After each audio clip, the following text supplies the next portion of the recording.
It's Christmas Eve in L.A. California. Is Daddy coming home soon? Well, we'll see what Santa and Mommy can do, okay? And New York cop John McClane has come to see his wife. I missed you. Instead, he's going to have to save her.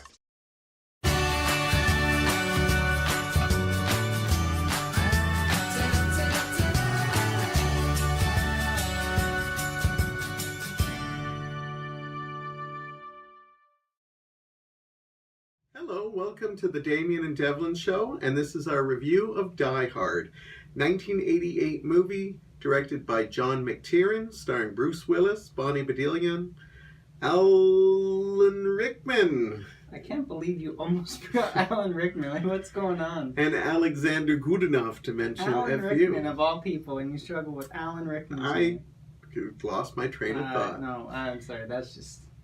I'm done. All right, anyhow, this was a big successful action movie. It came out of nowhere. It was actually a summer release, even though a lot of people consider this a Christmas movie. We considered it a Christmas movie. That's why we picked it as one of our Christmas movies to review for you. A straightforward story. John McClane, played by Bruce Willis, decides to come to town to visit his separated wife. Just like Santa, it's Christmas time. It's Christmas time. Can you feel the cheer? Oh, I love it. It gives me such a warm feeling when... Oh, I love this movie. It's Christmas. It's the epitome of Christmas. And I'm sorry, you just said, like, comes to town, reminded me of Santa Claus. Just like Santa Claus, John brings Christmas cheer no matter where he goes. Anyways, continue. You're doing So a great anyhow, job. he comes to see his wife, who he is separated with, and winds up at Nakatomi Plaza, which is where she works. And a Christmas party goes awry when a group of thieves, I guess you'd call them, who try to make it look like they're terrorists, try to get a hold of some bonds and whatever else they can get a hold of. A little synopsis there for you. As you can tell, Damien picked this movie. He absolutely loves it, and I actually really love it too. It's smart and clever, and I can't wait to talk about it because it was great seeing it. I haven't seen it in a while, but I saw it a lot when it first came out, but I haven't seen it in a while, so I'm really glad you picked this one. Tell us about your love for this movie. This is my favorite Christmas movie of all time. To me, it just epitomizes everything that's Christmas. Not only is it nice and heartwarming, it's got some holiday classic songs thrown in there, but at the end of it all, it's all about coming together as one and definitely just loving your family and spending that quality time with them, as well as giving out Christmas cheer. There's gifts aplenty in this movie. And personally, I think the gifts aplenty are the superior acting, the excellent soundtrack, the cinematography is absolutely phenomenal, and you know what? It's fun. You have a roller coaster of a ride at times, and it's just so entertaining from start to finish. And I could ask for nothing more in a Christmas movie. A lot of people debate whether this is a Christmas movie or not, but it is. It has all the tropes of a Christmas movie. It basically follows situations. It, has kind of a get-together of people at the end. And there's lots of Christmas music. There's Christmas scenes in it. So yeah, I think it does qualify, even though this was a summer blockbuster. Now, what is some interesting stuff? This is actually an old script that was actually offered to Frank Sinatra way back when. And it never got made, and it took till 1988 to finally get it on the screen. And it was a surprise hit. Bruce Willis was like one of the last people they actually asked. They asked people from Sylvester Stallone to Don Johnson, who was really big at the time. And somebody decided, hey, Bruce Willis is pretty good on that show Moonlighting, but a lot of people had problems whether he could be an action star or not, and he does a great job here. In fact, Die Hard to me should be a template for action films because it's that good. I did want to say something else, but I lost my train of thought. That's okay. So. I'll carry you like I carry everything on this show. Here we go. I'll go right into my positives. I already touched on them. I think the casting in this movie is excellent. To be honest, when you told me that Bruce Willis was literally the last choice to play John McClane, like, what? how can you say that? I guess obviously now he's such a big star and he's like embellished himself in cement with regards to this role. So it's just kind of mind-boggling to me that they looked at this guy and was like, no, he's just not what we're looking for. Like, it just doesn't click with me. But I guess I grew up after he had become a star, so that's why it doesn't necessarily make sense to me. Alan Rickman, of course, is phenomenal as the lead villain, Hans Gruber, in this. He's so excellent in everything that he does. Like, every scene he's in, he is in total control, and he has such a stellar performance in this. Even going to the smaller roles, such as Ellis, the character of Ellis, like, he's got such an ego, and he's so annoying, and he's constantly sniffing that good Christmas powder, but it's just, he's so perfect to hate. You love to hate this guy, and the casting, stellar. One other thing I like is the script as well. So like I mentioned earlier, it's kind of like a roller coaster of a ride. You're constantly going up, constantly going down. And I think it's got fantastic pacing in this movie. You start off a little slow, and then it builds really fast. And then you get breaks so that you're not overwhelmed throughout the entire movie. And I think that's important when it comes to action movies, because it's almost as if like you're running on the sensory overload with certain action movies where it's just constant all the time. And you need to just stop. Take a moment and breathe, which Die Hard definitely nails home with this. As well as the characters, you flesh them out. Like, even some of the smaller minor roles with the, I guess not terrorists, the thieves, the smaller roles, they are fleshed out. They feel like characters. They feel like real people with real motives. They're all in this for the money, and it's excellent. I literally love the soundtrack as well, because there are certain situations where John McClane finds himself, and he doesn't even believe in himself that he's going to get through this. And the music just puts you on edge, and it raises the anxiety. There's an instrument in it, and it's kind of like a bell, but it constantly shows up throughout the soundtrack. And it's like, sing, sing, sing, sing. It sounds something like that. And if you've heard it before, you'll know exactly what I'm talking about. And it just literally drives the anxiety up in me. It feels like my heart's beating every time that sing, sing, sing comes up. And it's, I love the soundtrack. I actually am probably going to download it when I go home. I love this movie to bits. I know I went off on a tangent there about my positives, but it is the season of giving, and I thought I'd give you my real thoughts. Is that everything? I think so for the time being. Usually when I say yes, that's everything, I come up with something later. So I'll say maybe. Okay. That's fair. Yeah, the script is the star of this movie. Like, the casting, the director does a great job. Jan de Bont, who I believe is the director of photography, also did well. And I think he should get a shout out because he went on to direct Speed. And that's another underrated film. I remember what I wanted to say before. When I actually first saw the trailer to Die Hard, it looked miserable. Ironically, so did the Speed trailer. And that's what made this movie even more awesome, is that when I came out of the theaters, I thought, wow, that was great. So that kind of taught me that sometimes trailers aren't the best way to judge a movie. If I said, I don't like it, I wouldn't have gone to it, and I'm glad I did. The script is the star of this. It is such a well-done script. Now, it's not perfect, but what I like about it is that the heroes and the villains are smart. Like, all of them are clever. And, you can't be a New York cop without being smart, but you also can't be people trying to pull off a heist with this. And the way they weave the story together is they're constantly thinking, and they put little nuances in it to make you realize when they actually get that moment. Sometimes in an action script, it doesn't make sense when they put things together. It's just like the script just made it happen. But there's like sequences that, like just subtle things, like the wife looking in a direction, and then, Hans like wondering what she was looking at, and then later you reveal that it's a picture that was put down, but he didn't get it right away, but they show that he's watching her and stuff. And it constantly is like that. Whenever Bruce Willis makes a move, Hans and his team make a move, and every move is smart. And that's what I liked about this. It seemed like an even playing field in a lot of ways. So, yeah, Bruce Willis is definitely a great. I'm glad they took a chance on him because he is great. He's funny in this. He's awesome. He looks the part.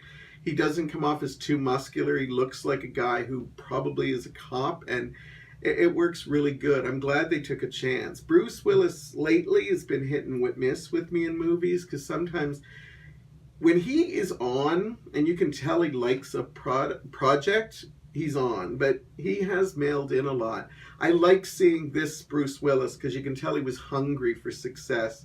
Moonlighting wasn't going to last forever, and you can tell he just gave it his all, and it works. And again, yeah, Alan Rickman is wonderful in this. Not my favorite performance of his, but definitely one of his best. And I heard a rumor this was his first feature film. See, and I'm not sure about that because I know the rumor you're talking about. I think it was his first American feature film. I'm pretty positive he filmed, or starred in, I should say, European films. Specifically, I know he's of German descent.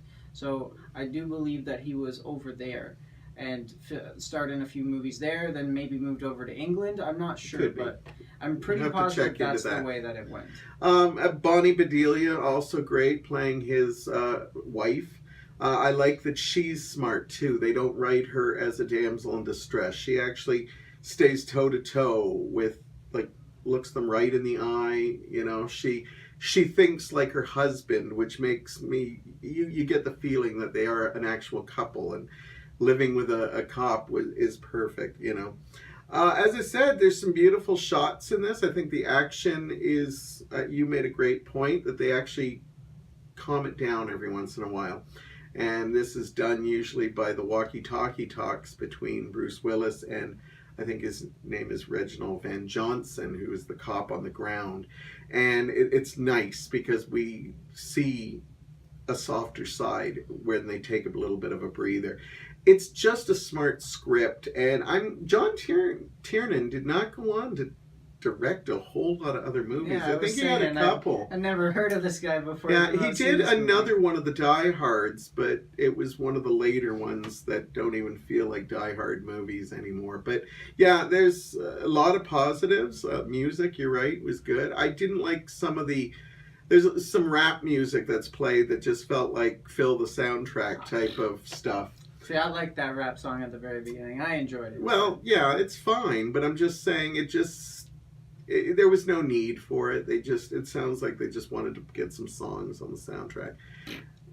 Yeah, my words don't mean anything. We know that. Stop. Anyhow, why don't you say your negatives since I can't talk? Oh my gosh. Well, my negatives, there's not a lot with this movie. I actually have to think about this. There are aspects that I don't like.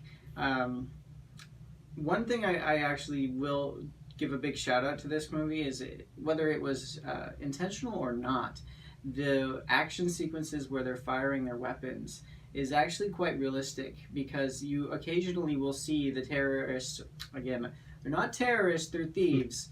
You will see them occasionally stop to reload. Same with Bruce Willis. A lot of times. And for an 80s action movie, that's fantastic because you get used to the Arnold Schwarzenegger where he just holds the trigger down and it goes on for like 3 minutes.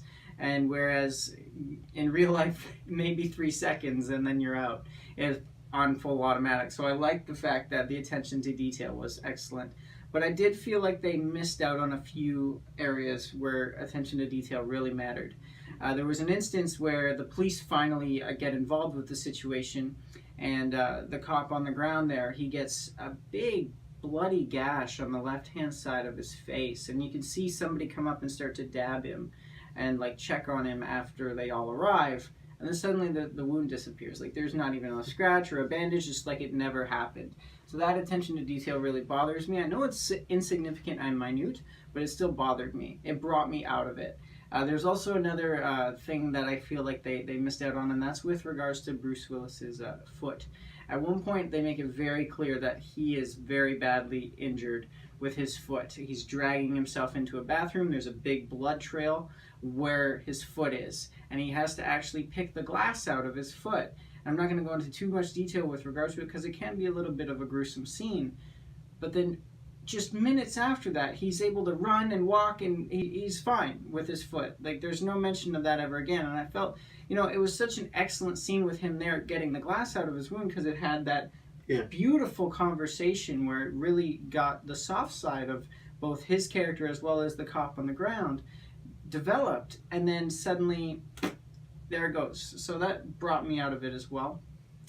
One thing I do find really annoying is, I know he's there for a reason, but the limo driver, occasionally he just randomly pops up. Like, I know they're trying to splice fill the in, soundtrack with they're some trying music to he's splice playing. in humor there, and it's just like, okay, maybe like, yeah, he's down there, but he just happens to show up when it's convenient, and I don't like that very much as well.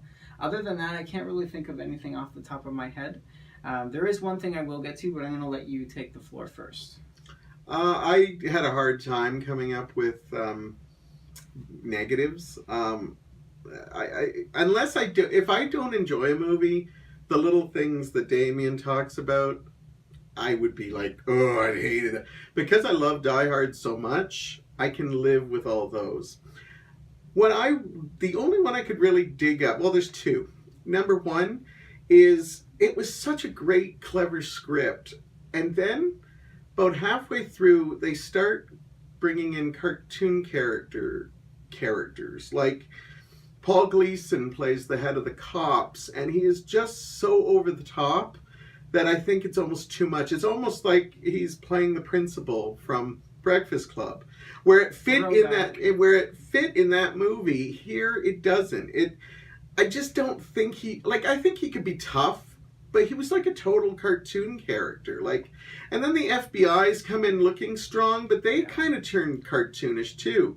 Not to mention when the cop on the street, gets something happening to his car and he crashes his car. It's almost played like they should have the Benny Hill theme, or whoa, like one of those old style thing. And the chauffeur driver is just comic relief. This is such a well-written script that I kind of wish they made all the characters smart.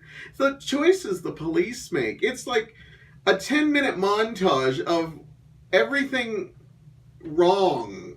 And I just don't think the police would have handled it that way. And that was my problem. My second problem is, this one's touchy, but it's harder.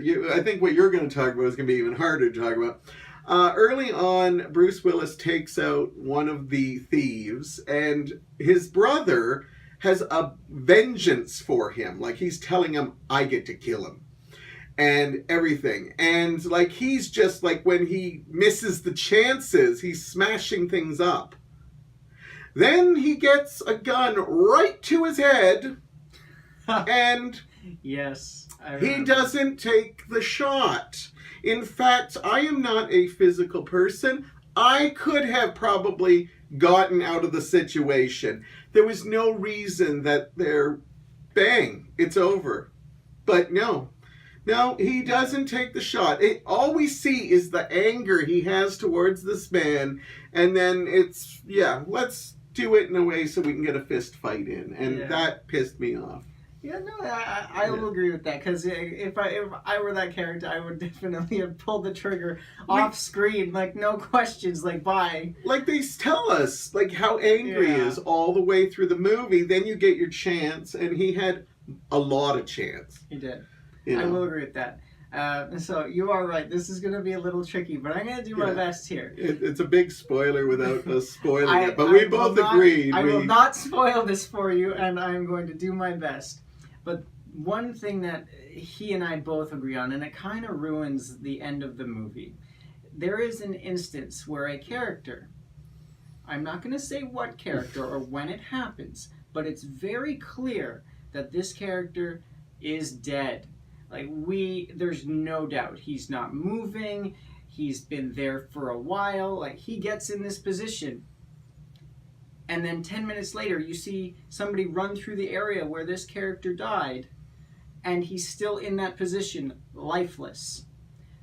Fast forward to the end of the movie, and this character seemingly returns from the dead.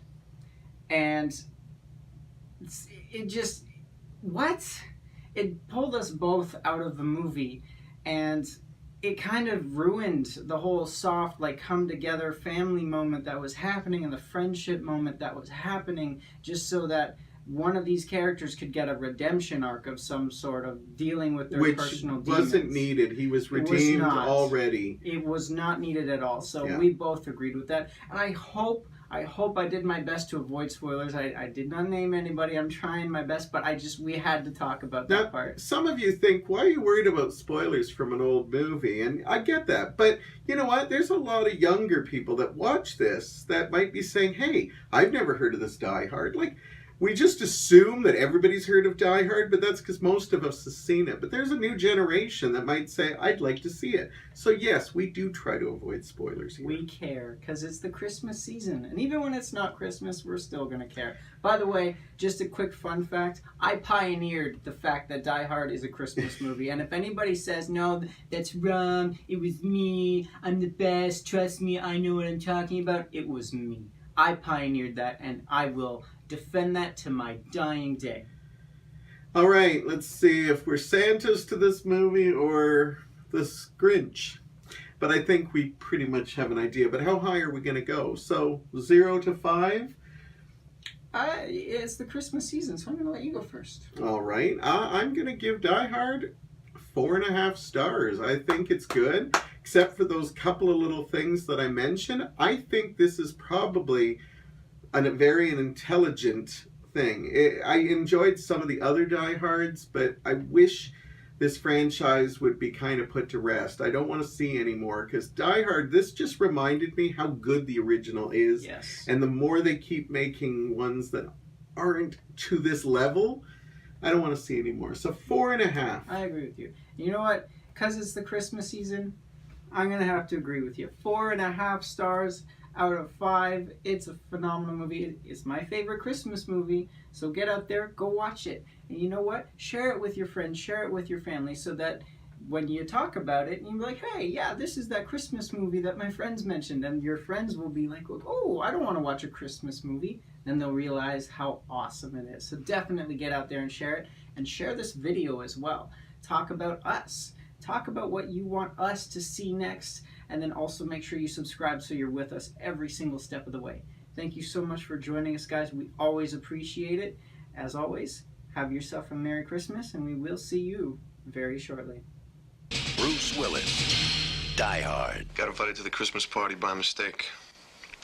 Who knew?